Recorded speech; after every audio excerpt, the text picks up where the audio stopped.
मैं 26 साल की हूँ। 2011 में चलती ट्रेन से मुझे कुछ बदमाशों ने, मैं वॉलीबॉल चैंपियन भी रह चुकी हूँ। 2011 में चलती ट्रेन से मुझे बदमाशों ने एक गोल्ड चेन पहनी थी, चलती ट्रेन से मुझे उठा के बाहर फेंक दिया था। लखनऊ से दिल्ली आ रही थी मैं। कंपार्टमेंट में बहुत सारे, जनरल कंपार्टमेंट था, बहुत सारे लोग थे।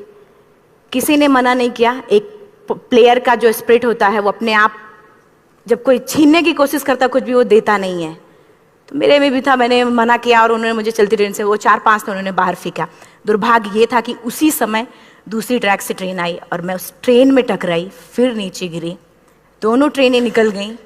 कुछ देर बाद मैंने हाथ को ऐसे रख के उठने की कोशिश किया तो देखा कि मेरा पैर कट चुका था। थाई को उठा के देखा, मेरा पैर ऐसे जीन्स में लटका हुआ था, ब्लड फोर्सफुली निकल रहा, दूसरे पैर की हड्डियां टूट टूट के बाहर निकल चुकी थी। पूरी रात में चिल्लाती रही ट्रैक पे, छोटे छोटे पत्थर होते ऐसे चिल्लाती रही कि कोई बचा ले, कोई नहीं आया बचाने। और जब पूरी रात चिल्लाते चिल्लाते इतना कि मुझे दिखाई भी देना बंद हो गया। जब ट्रेन आता था तो वाइब्रेट होता था।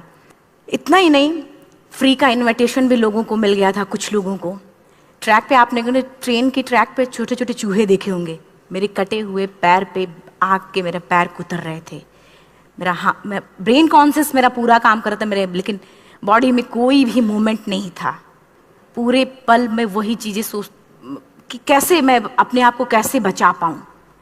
लेकिन करीब पूरी रात ऐसे बीता। सुबह गांव वालों ने मुझे बरेली डिस्ट्रिक्ट हॉस्पिटल यूपी में है, वहाँ पे हुआ था ये। सुबह गांव वालों ने मुझे उठाया, डिस्ट्रिक्ट हॉस्पिटल ले जाके रखा। तो फार्मासिस्ट, डॉक्टर, सीएम, जितने लोग थे आपस में बातें कर रहे, अरे हमारे पास तो एनेस्थीसिया नहीं है, ब्लड नहीं है, इसका इलाज शुरू करें तो हम कैसे करें। मुझे भी नहीं दिखाई तो नहीं, लेकिन मेरा सुनाई दे रहा था सब कुछ। वहाँ पे कहाँ से हिम्मत आई मुझ में, मुझे भी नहीं पता। मैंने बोला वहाँ पे कि सर जब मेरा पूरा पैर कटा, तब मैंने इतनी देर रेलवे ट्रैक पे थी, मैं उस चीज़ को बर्दाश्त किया, तो अभी तो आप मेरे अच्छे के लिए मेरे पैर काटेंगे। शायद आपको यकीन नहीं होगा, या फिर कभी आप लोगों ने ये चीज़ नहीं देखी, कोई डॉक्टर या फार्मासिस्ट अपना ब्लड दे के किसी पेशेंट को बचाया। मेरी इस बात को सुनने के बाद वहाँ के डॉक्टर और फार्मासिस्ट दोनों ने एक एक यूनिट ब्लड दिया और मेरे पैर को बिना एनेस्थीसिया अलग कर दिया गया। आज भी मैं उस दर्द को महसूस करती हूँ। जब भी मैं जब बोलती हूँ तब मैं वो चीज़ें महसूस करती हूँ। उसके बाद जब बात मीडिया में आई, लोगों को पता चला कि रिमा नेशनल प्लेयर है, KGMC king George medical college Lucknow में एडमिट करा, लखनऊ से फिर sport minister, AIIMS trauma centre Delhi.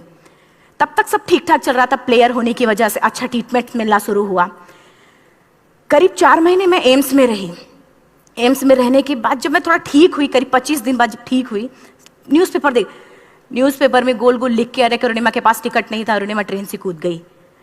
उसका खंडन किया घर वालों ने, फिर बोला कि अरुणिमा सुसाइड करने गई थी। जिस लड़की का शरीर का एक अंग कट चुका, पूरी जिंदगी का पता नहीं, कि व्हील चेयर है, बैसाखी, या पता, यहाँ तक कि मेरे स्पाइन में 3 फ्रैक्चर था, मुझे ये भी नहीं पता था कि मैं बेड से उठ भी पाऊंगी कि नहीं। अंदाजा लगाया जा सकता, सिर्फ अंदाजा लगाया जा सकता है कि उसकी दिलो दिमाग पे क्या चल रहा होगा, उस परिवार की क्या स्थिति रही होगी, जब जिस परिवार की एक यंग एज लड़की का इस तरीके का सिचुएशन हुआ हो। फिर भी कहते हैं कि जहाँ चाह होती वहाँ राह मिली जाती है। एम्स के हॉस्पिटल के बेड पे मैंने डिसाइड किया, क्योंकि अपनी बातें हम चिल्ला चिल्ला के करें, वो सिस्टम की इतनी हाई लेवल की बातें हो रही थी कि हम एक मध्यम वर्गीय फैमिली से थे, हम अपनी बातें चिल्ला चिल्ला के कह रहे थे, लेकिन कोई नहीं सुन रहा था। लेकिन कहते हैं मैंने अपने दिल, दिमाग, अंतरात्मा से ये चीज़ सोच ली कि ठीक है, आज आपका दिन है, जितना चाहो बोल लो, एक दिन तो मेरा दिन आने वाला, मैं प्रूफ कर दूंगी कि मैं क्या हूँ, मैं क्या थी, ये मैं प्रूफ कर दूंगी। हॉस्पिटल के बेड पे डिसाइड किया वॉलीबॉल लाइफ का सबसे टफ गेम करना है, तब मैंने माउंटेनिंग चुना। जब मैंने माउंटेनिंग कहने और करने में बहुत फ़र्क होता है। जब मैंने माउंटेनिंग की बात सोची और लोगों के सामने, सबसे बड़ी चीज़ थी सही गाइडेंस में ट्रेनिंग लेना, दूसरा स्पॉन्सरशिप। इतना बड़ा एक साथ तो मैंने 40 से 50 लाख मैंने वाकई में कभी नहीं देखे थे पहले। मेरे लिए बहुत बड़ी चीज़ थी वो इकट्ठा कर पाना। जब मैंने लोगों के सामने रखा कि मैं माउंटेनिंग करना चाहती हूँ, एवरेस्ट के लिए मुझे ट्राई करना है, हर किसी ने मुझे बोला कि क्या है, पागल हो चुकी हो क्या, तुम्हारा दिमाग खराब हो चुका, तुम कभी नहीं कर सकती माउंटेनिंग। एक पैर आर्टिफिशियल है, दूसरे में रॉड है, और तुम्हारा दिमाग खराब है, स्पाइन में भी फ्रैक्चर है, तुम पागल होगे, चुपचाप कोई नौकरी करो, जीवन यापन करो। क्योंकि लोगों का सबसे बड़ा प्रॉब्लम ये होता है, लोग फिजिकल देखते, पैरों को मेरी अंतरात्मा में क्या चल रहा था वो तो किसी को पता ही नहीं था। मुझे लगता है कि आज यहाँ पे मैं भी सुबह से देख रही हूँ, इतने अच्छी अच्छी चीजें मैंने सीखी यहाँ पे। बहुत बड़े बड़े स्पीकर को शायद आप लोगों ने भी आज मैं भी आपको यहाँ पे कि चाहे जितना मोटिवेट करूं, चाहे जितना चीजें मैं बताऊं, लेकिन मुझे लगता है सबसे बड़ा मोटिवेटर कौन होता? आप खुद। जिस दिन किसी भी लक्ष्य के प्रति आपकी अंतरात्मा जाग गई, आपको कोई नहीं रोक सकता उस लक्ष्य को पाने में। ये मैं किताब से बातें नहीं बोल रही हूँ, ये मैं एक एक पल मैंने मैं कोई भी किताब की बातें नहीं, एक एक पल आज जो मेरा 26 साल का एक्सपीरियंस है वो मैं बता रही हूँ सिर्फ आपको। उसके बाद किसी तरीके से मैनेज किया मैंने। भाई साहब, मेरा परिवार मेरा बैकबोन था।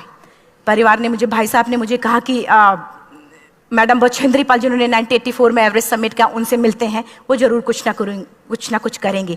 हॉस्पिटल से निकलने के बाद मेरे राइट लेग में स्टिचेस लगी थी। मैंने डायरेक्टली घर जाने की बजाय, जब लोग ये सोचते हैं कि मुझे अपना जीवन यापन कैसे करना है, जब लोग ये सोचते हैं कि मुझे अपनी जिंदगी के, मेरे दिमाग में सिर्फ 2 चीजें चल रही थी, मुझे इनका जवाब कैसे देना है और एवरेस्ट समिट कैसे करना है। फर्स्ट तुरंत गए बछेंद्री मैम के पास। जब मिले, मैम ने फर्स्ट टाइम जब मुझे देखा तो उन्होंने कहा, अरुणिमा, उनकी आंखों में आंसू आ गए। उन्होंने बोला, अरुणिमा, तूने ऐसी हालात में एवरेस्ट जैसे दुरूह पहाड़ के बारे में सोचा तो तूने अपने अंदर तो एवरेस्ट फतह कर लिया, अब तो सिर्फ लोगों के लिए। मेरे परिवार को छोड़ के बाहर की पहली ऐसी महिला थी जिन्होंने मुझ पे भरोसा किया था कि हाँ अरुणिमा, तुम कर सकती हो। मेरे लिए वही बहुत बड़ी चीज थी। प्लानिंग भी कर ली, मैम भी मिल गई, सब हो गया। लेकिन जब उतरते हैं फील्ड में तब पता चलता कि हम क्या हैं। रोड हेड से मैं पहुंच गई। मैडम ने कहा कि ठीक है, तुम्हारे कहने, तुम्हारे सोचने से कुछ नहीं होगा अरुणिमा, प्रूफ करो कि कर सकती हो। मैंने कहा बस एक मौका चाहिए मुझे। वाकई में जब मैं माउंटेन में पहुंची, रोड हेड से बेस कैंप लोगों को 2 मिनट लगता था, मुझे 3-3 घंटे लगते थे, क्योंकि मेरे राइट लेग की हड्डियां भी नहीं जुड़ी थी। लेफ्ट मेरा आर्टिफिशियल लग चुका था, लेकिन स्टंप एकदम रेड, उसका मतलब घाव एकदम नए थे। मैं अगर पैर रखती थी तो मेरे पैर से जोर से अगर दबा देती थी तो पैर से मेरे ब्लड आने लगता था। सारे लोग नॉर्मल थे वहां पे। हर कोई ये बोलता कि एक पीक के लिए जाते थे तो हर कोई मुझे ये बोलता कि अरुणिमा, तुम धीरे धीरे आओ। मेरे दिमाग में हर बार यही बात चलती थी कि क्या है, मैंने एवरेस्ट का प्लान किया, मैं इनके बराबर भी नहीं चल पा रही हूँ। खुद से संकल्प लिया कि कोई बात नहीं, एक दिन ऐसा आएगा कि मैं इनसे पहले जाऊंगी। और आपको शायद यकीन ना हो, आने वाले 8 महीने बाद पूरा का पूरा वेट उठा के बेस कैंप से साथ निकलते और टॉप पे पहले पहुंचते। ऐसे करके देखते थे कि अरे ये लोग तो पीछे। खुशी होती थी। उससे भी ज्यादा मुझे खुशी तब होना शुरू हुआ जब वो सारे लोग आके मुझसे ये पूछते, मैडम खाते क्या हो, बता दो। पैर नहीं है फिर भी कैसे चलते हो। उसके बाद पूरा मुझे स्पॉन्सरशिप मिला। मैं जब एवरेस्ट के लिए गई, मेरे लिए सबसे बड़ा, एवरेस्ट की जर्नी में मेरे सबसे बड़ा चैलेंज यही था कि दूसरे को समझा पाना। मैं नहीं समझा पाती कि भाई मैं कर सकती हूँ। जब मैं एवरेस्ट के लिए, शेरपा होता, शेरपा को जब ये बात पता चला कि मेरा प्रोस्थेटिक लेग है, आर्टिफिशियल लेग है, दूसरे में रॉड, बोला नहीं ले जा सकता, इसकी वजह से तो मेरी भी जान जाएगी। मैडम ने, हमने सबने कन्विंस किया किसी तरीके से। मन वाकई में जो टीवी में हम और उसमें फोटोज में देखते हैं, ब्लू और ग्रीन आइस, हिला देने वाला होता। जितना सुंदर दिखता उतना ही हिला देने वाला होता। जब मैं, हमारे ग्रुप में 6 लोग थे, रॉकी एरिया तक मैं सबसे पहले थी, लेकिन जैसे ही मैं ग्रीन और ब्लू आइस में गई, मेरा आर्टिफिशियल लेग स्लिप कर जाता था। फ्रंट पॉइंटिंग से, जब मैं फ्रंट क्रैम्पोन से फ्रंट पॉइंटिंग मारती थी, लेफ्ट से पेन होता था तब भी करते, लेकिन आर्टिफिशियल जैसे फ्रंट पॉइंटिंग मूव हो जाता, मेरा पैर ही मूव हो जाता था। शेरपा मुझे बोला नहीं हो सकता अरुणिमा, जबरदस्ती मत करो। मैंने कहा कुछ नहीं, ये मेरा पैर है, मैं जानती हूँ कैसे चलेगा। फाइनली 1, 2 बार, 3 बार करने, 4 बार, 5 बार होल्ड हो जाता था। आइस थोड़ा टूट के निकलता था तो मैं वहां पैर रख के जाती थी। कैंप 3 तक ठीक था, प्रॉपर एक्लेमेटाइज किया अपने आप। कैंप 3 तक जनरली गए। बात जब कैंप 3 के ऊपर की होती है, साउथ कोल समिट, अच्छे माउंटेनियर, अच्छे दिलेर के हौसले धरे के धरे तब रह जाते हैं जब अपनी आंखों के सामने किसी को मरता देखता है। और दिमाग में बात, जब जिसको डिसीजन मेकिंग, और जब दिमाग में बातें जब ये आने लगती हैं कि अरे जिस चीज के लिए हम जा रहे हैं उसी चीज के लिए आदमी मर रहा है, इसी चीज के लोग लिए मर चुके हैं। रात में क्लाइंबिंग, ज्यादा से ज्यादा माउंटेनिंग रात में की जाती है क्योंकि वेदर शांत होता है। जब मैं रात में निकली साउथ कोल से, कैंप 4 से, मेरी हेडलाइट जिधर ही हेडलाइट जा रही थी उधर ही डेड बॉडीज मुझे नजर आ रही थी। मेरे रोंगटे खड़े हो रहे थे। मुझे समझ में नहीं आ रहा था कि कि मैं करूं तो क्या करूं। इतना ही नहीं, मैं जिस रोप में थी उसी रोप में जब मैं आगे जा रही हूं और एक बांग्लादेशी, उनका हाथ हल्का हल्का ऐसे हिल रहा, मुंह से आवाज आ रही थी। मैं एक्सप्लेन नहीं कर सकती मुझे कितना डर लग रहा था। बार बार ये बार बार मन में आती, इसका ऑक्सीजन खत्म हुआ है, ये मर चुका है लास्ट सिचुएशन में, और हम कुछ नहीं कर पा रहे हैं, क्या करें। उसके बाद मैंने 10 से 15 मिनट सिर्फ मैं वहां खड़ी रही। मैंने सिर्फ इतना बोला कि अगर आप सभी में से सभी ने एवरेस्ट सबमिट कर लिया तब तो ठीक है, अगर नहीं सबमिट किया है मैं सबके लिए एवरेस्ट सबमिट करूंगी और जिंदा वापस जाऊंगी। क्योंकि जैसा हम सोचते हैं हमारी बॉडी उसी तरीके से जनरेट करना शुरू करती है। मैंने डेड बॉडी, क्योंकि जा ही नहीं सकते थे किनारे से, उसी रोप में वो एंकर है, डेड बॉडी को लांगी और लांग के जाना शुरू किया। हिलेरी स्टेप साउथ समिट के करीब जब मैं खुद पहुंची, मेरे शेरपा ने एक जोर से झटका मुझे दिया कि अरुणिमा वापस चलो, तुम्हारा ऑक्सीजन खत्म हो रहा है। हिलेरी स्टेप के बाद एवरेस्ट समिट है, थोड़ा चलने के बाद एवरेस्ट समिट है। अगर कोई आपसे ये बोले, आप अपने टारगेट के इतने करीब हो, अगर कोई आपसे ये बोले कि अरुणिमा वापस चलो, कैसा लगता है। मैंने भी यही बोला, सर क्या बोल रहे हो आप, मैं नहीं जाऊंगी वापस। बोला अरुणिमा जिंदगी रही, दोबारा ट्राई करना और एवरेस्ट समिट हो जाएगा दोबारा तुम्हारा। मैंने कहा नहीं, ये आप जिंदगी में गोल्ड चांस बार बार नहीं आते, लाइफ में कभी कभी आता है, ये आपके ऊपर आता, आप उसको पकड़ के रखते हो या फिर छोड़ देते हो। मैं अपना गोल्ड चांस कभी नहीं, क्योंकि मैं जानती थी मुझे स्पॉन्सरशिप बहुत मुश्किल से मिला, एक बार अगर मैं छोड़ देती दोबारा मुझे कभी नहीं मिलता। मैं बहुत अच्छी तरीके से जानती थी। मेरा फाइनली मुझे बछेंद्री मैम ने भी एक बार बात समझाई थी, मेरी माँ ने मुझे एक बात बताया था कि लाइफ में कभी कभी सिचुएशन ऐसी आती है जब सिर्फ आप अकेले होते हो, डिसीजन सिर्फ आपको लेना होता है।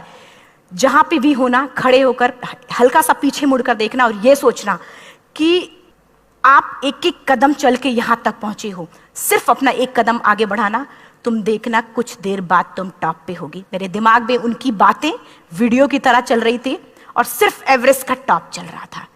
मैंने शेरपा को पहले कन्विंस करने की कोशिश की कि भाई चल, कुछ नहीं होगा भाई चल। फाइनली जब वो नहीं माना, मैंने एक कदम आगे बढ़ाया, डिसीजन लिया कि नहीं जाना ही जाना है। आगे बढ़े, करीब 1 से 1.5 घंटे बाद मैं टॉप पे थी। और इतना ही नहीं, आज भी मैं जितनी बार बोलती हूं उतनी बार मैं महसूस करती, अब मेरे रोंगटे खड़े हो जाते हैं, मेरा दोनों हाथ ऊपर करके जोर जोर चिल्लाने का मन कर रहा, कितनी जोर से चिल्लाऊं, इतनी जोर से चिल्लाऊं कि सबको बता दूं कि आज मैं टॉप ऑफ द वर्ल्ड पे हूं। उन लोगों को बता दूं जो लोग ये सोचते हैं, लड़की, दूसरे विकलांग, तीसरे मिडिल क्लास में, जो लोग एक बार हार के फिर दोबारा लड़ना नहीं चाहते, जो लोग हारने के बाद सोचते हैं कि हम दोबारा कुछ कर नहीं सकते, उन लोगों को मैं चिल्ला चिल्ला के टॉप से बताना चाहती थी कि नहीं, आप सब कुछ कर सकते हो, सिर्फ एक सोच की विकलांगता, हैंडीकैप आदमी यहां से होता है, यहां से नहीं। अगर यहां से जो आदमी विकलांग है तो नॉर्मल आदमी भी विकलांग है, जो अगर यहां से विकलांग है। चिल्ला चिल्ला के मैं बताना चाहती थी। मैंने शेरपा से कहा कि आप एक फोटो खींच लो, क्योंकि सारे लोग फोटो, अपना नेशनल फ्लैग का जो वैल्यू होती है ना, वो जो हम कहीं बाहर होते हैं तो पता चलता है। मुझे भी बहुत खुशी हो रही थी, फ्लैग को हग किया और बोला फोटो खींचो। बोला पागल हो गई है, तेरा ऑक्सीजन कभी भी खत्म हो जाएगा, नीचे चल। नहीं, फोटो खींच लो। फोटो खींचा उसने। वो तो अगली बार इतना तेज गुस्सा हुआ, मैंने उसको बोला कि भाई वीडियो भी बना ले। 8848 की हाइट पे ऑक्सीजन खत्म हो रहा है, आज हम भी हंस रहे हैं आप लोगों के साथ क्योंकि यहाँ पूरा ऑक्सीजन है। और 8848 की हाइट पे जब मुझे शेरपा, कोई भी शेरपा को बोलेगा भाई वीडियो बना, तो परेशान हो जाएगा, पागल हो चुकी, तुम मर जाए, यहाँ मैं जा रहा हूं नीचे। मैंने कहा नहीं, कुछ नहीं होगा, आप बनाओ वीडियो। किसी तरीके से मन में 4-5 पेयर बैटरी रख के लेके गई कि डिस्पोजल कैमरा, एक अलग कैमरा, कि मतलब एक नहीं काम करेगा तो दूसरा करेगा, प्रॉपर प्लानिंग से। शायद आप लोग भी सोचो कि वाकई में लड़की को इतना बड़ा रिस्क लेने की क्या जरूरत थी, कि जिंदगी कभी भी जा सकती थी इसकी। लेकिन मैंने वो रिस्क लिया क्यों? क्योंकि मैं चाहती थी, कहीं ना कहीं से मेरे भी दिमाग में ये बात आ चुका था कि मैं जिंदा वापस ना जाऊं। मैं चाहती थी कि अगर मैं जिंदा ना जाऊं तो ये वीडियो मेरे इंडिया, शेरपा से मैंने यही बात बोली, ये वीडियो अगर मैं जिंदा नहीं जाती, ये वीडियो मेरे इंडिया पहुंचा देना, मेरे यूथ तक चला जाएगा। क्योंकि मैं चाहती थी कि 11 अप्रैल 2011 को मेरा एक्सीडेंट हुआ, 21 मई 2013 10:55 पे मैं टॉप ऑफ द वर्ल्ड पे थी। ऑलमोस्ट 1 से 2 साल के अंदर कैसे कैसे? यहां से मैंने ये चीज, मैंने कभी भी कामयाब होने के, मेरी वो जिंदगी बन चुकी थी, मेरा जुनून बन चुका था, मेरा पैशन मेरा जिद बन चुका था। वो मेरा सोते उठते बैठते सिर्फ मुझे एवरेस्ट दिखाई जाए। और मुझे लगता है किसी को भी अगर अपना लक्ष्य पाना है, यहां से अगर वो पागलपन जब तक नहीं आएगा तब तक नहीं होगा। वो फाइनली उसने वीडियो बनाया। आप बोल रहे फटाफट अरुणिमा नीचे भागो। जब मैं टॉप पे थी तो कुछ लोग और भी थे, लेकिन 10:55 पे मैंने एवरेस्ट समिट, 11 बजे के बाद अगर कोई अटैम्प्ट करने की कोशिश करता है तो उसको सुसाइड अटैम्प्ट बोलते हैं। जैसे ही मैं नीचे चलना शुरू की, मैंने कहा भाई हाँ चल नीचे चलते हैं। ज़्यादा से ज़्यादा मौतें नीचे आते वक्त होती हैं एवरेस्ट पे। जब मैं नीचे आ रही हूँ, थोड़ा दूर ही मैं नीचे चली थी, मेरा ऑक्सीजन पूरी तरीके से खत्म। सिर्फ अंदाजा लगाया सकता कि जब ऑक्सीजन खत्म हुआ क्या परिस्थिति रही होगी। मैं ऐसे नीचे गिर गई और शेरपा मुझे बोल रहा कि अरुणिमा मुझे यकीन नहीं था कि तू एवरेस्ट सबमिट कर पाएगी, लेकिन फिर भी तूने किया। मैं चाहता हूँ कि अरुणिमा जिंदा चल, तू वापस उठ, खड़ी हो। मुझे खड़ा करने की वो कोशिश कर रहा था बार बार, मैं खड़ी नहीं हो पा रही थी। वाकई में दम ही नहीं था। लेकिन फिर भी कहते हैं कि जैसे हमारे नियम होते हैं वैसे ऊपर वाले के भी नियम हैं। उसकी लिस्ट में जब मेरा नाम नहीं है तो वो मुझे नहीं ले जा सकता। अगर दूसरी चीज, मेरा कॉन्सेप्ट एकदम क्लियर हो चुका था। जब रेलवे ट्रैक पे मैं थी, रेलवे ट्रैक पे 7 घंटे में पड़ी थी, 49 ट्रेन अप डाउन हुई थी, तो मेरा कॉन्सेप्ट एकदम क्लियर हो चुका था। इसका मतलब है कि ऊपर वाले ने अगर मुझे कुछ बचाया है तो कुछ ना कुछ इतिहास रचने के लिए बचाया है। मैंने पॉजिटिव तरीके से सोचा। और उसी समय एक ब्रिटिश क्लाइंबर नीचे से ऊपर आ रहा था और उसके पास 2 ऑक्सीजन, तो उसने एक को वहीं फेंका और दूसरे को लेके नीचे जाना शुरू किया क्योंकि वेदर खराब था। मेरा शेरपा मुझे एंकर किया और जाने लगा नीचे, और वो फटाफट उसको लेके आए, मुझे लगाया। उसने बोला अरुणिमा तू बहुत लकी है कि तुझे यहाँ पे ऑक्सीजन मिला है। वाकई में ऊपर वाला भी चाहता कि तू जिंदा रहे। वो मुझे बार बार लकी लकी बोल रहा था। शायद आप लोग में से भी कोई होगा कि जो लक और भाग्य जैसी चीज़ों पे यकीन करता हो, या पता नहीं भी। मैं किसी की भावनाओं को ठेस नहीं पहुंचाना चाहती, लेकिन मैं इन किसी भी चीज़ों पे भरोसा नहीं करती, क्योंकि मेरा मानना है कि लक भी उसी का साथ देता है जिसके अंदर जीतने का जज्बा है। अगर आपके अंदर जीतने का जज्बा नहीं है, चारों तरफ सिर्फ बहाने होते हैं, सिर्फ बहाने, इतना सारा एक्सक्यूज होता है। शायद मैं भी अगर वापस आ गई होती तो मैं बोल देती मेरा ऑक्सीजन खत्म है, कोई मुझसे पूछने, ना बछेंद्री मन, ना मेरा परिवार, कोई भी मुझे पूछने नहीं आता। लेकिन क्या कभी मैं अपने आप को समझा पाती? कभी नहीं। फाइनली जो भी था, लक भाग्य किस्मत में नीचे आ रही थी, बहुत खुश थी। माउंटेन, डेड बॉडीज, मेरा शेरपा, ये लोग थे। मैं किसी से शेयर भी नहीं कर पा रही थी कि अरे मैंने एवरेस्ट सबमिट किया, किसी से शेयर भी नहीं कर पा रहे थे। फटाफट मैंने नीचे हील मार के, हम ऐसे हील मार के नीचे आ रहे थे। एकाएक मेरा प्रोस्थेटिक लेग, पूरा का पूरा लेग ही निकल गया। -60 डिग्री तक टेम्परेचर डाउन हो जाता है एवरेस्ट पे। मेरा हाथ वगैरह ये सब ऐसे मूवमेंट, ऐसे मुड़ नहीं रहा था, ब्लड निकलने लगा था, ये सब यहाँ था। मुझे शेरपा से मैं बोल रही हूँ कि ऑलरेडी मेरा पैर कटा हुआ है, अगर दिमाग में ये बात है कि मेरा हाथ भी काटना पड़ेगा, कैसा लगेगा मेरा दिमाग। क्योंकि ये ऐसा मूवमेंट, रेड 3 स्टेज होती हैं। रेड मेरा हो चुका था, रेड, ब्लैक, ब्लू, ब्लैक हो तो काटना पड़ेगा। तो बार बार मैं बोल रही हूँ शेरपा से कि भाई हाथ मेरा कुछ हो रहा है, इसमें मूवमेंट नहीं हो रहा है, यहाँ सबसे ब्लड हो रहा है। बोला अरुणिमा कुछ नहीं, जितना नीचे जाएंगे उतना अच्छा होगा। प्रोस्थेटिक लेग मेरा निकल चुका है, मैं रुकी हूँ, मेरा ऑक्सीजन चल रहा, बड़े मुश्किल से लक भाग्य किस्मत जो भी था मुझे मिला था। शेरपा मेरे आगे है, लास्ट मोमेंट तक वो मुझे बोलेगा, अगर वो मैं नहीं चलती वो मुझे छोड़ के चला जाए। गलती उसकी भी नहीं होती, क्योंकि वो क्या करे क्लाइंबर की वजह से, या तो अपनी जान वो भी दी, गलती उसकी भी नहीं है। लास्ट में मेरी आंखों से आंसू निकलने लगा। मैंने सोचा क्या करूं अब। रोने अपने आप आंसू ने कहीं ना कहीं से आ ही जाता है। दूसरे पल मुझे समझ में आ गया कि रोने धोने से कुछ नहीं होगा। मैंने आंसू को पोंछा और रोप, जो मेरी रोप थी, रोप को पकड़ा, दूसरे हाथ से आर्टिफिशियल लेग को, पैर को घसीट के चलना शुरू हो गया, क्योंकि मेरे पास यही था। ये तो दूसरा था, गिव अप कर दो ही चीज थी। पैर को घसीट चलना शुरू हुआ। कुछ दूर नीचे चलने के आने के बाद रॉक था, उसमें घुसे, पैर को खोला, सही किया, फिर नीचे चलना। Camp 4 to summit to camp 4 3500 feet है, और इसमें टोटल जनरली लोग 16 से 17 घंटे में सबमिट कर लेते हैं। मुझे टोटल 28 घंटे लगे थे। हर माउंटेनियर, चाहे बाहर का या फिर इंडिया का, हर किसी ने ये मान लिया था कि अरुणिमा जिंदा वापस नहीं आएंगी। हर किसी ने ये चीज़ मान लिया था। लेकिन मुझे लगता, जब मैं वापस साउथ कोल पहुंची, जब मैं टेंट का जिप खोला, मैंने हर किसी ने कहा कि अरे तू यहाँ है, हम तो सब सोच लिए थे तू चली गई। हर किसी ने ये बोला था। फिर सब खुशी मना रहे थे हम सब। देखिए, ये सब बताने का मेरा सिर्फ एक मकसद था कि सब कुछ हम में है, हम जैसा चाहें वैसा कर सकते हैं। ऑलरेडी टाइम हो चुका है। मैं एक चार लाइन की पंक्ति सिर्फ बोलूँगी। मैं एक्चुअली मेरा एम है कि मैं वर्ल्ड के जो कॉन्टिनेंट हैं, कॉन्टिनेंट के हाईएस्ट पीक समिट करूँ।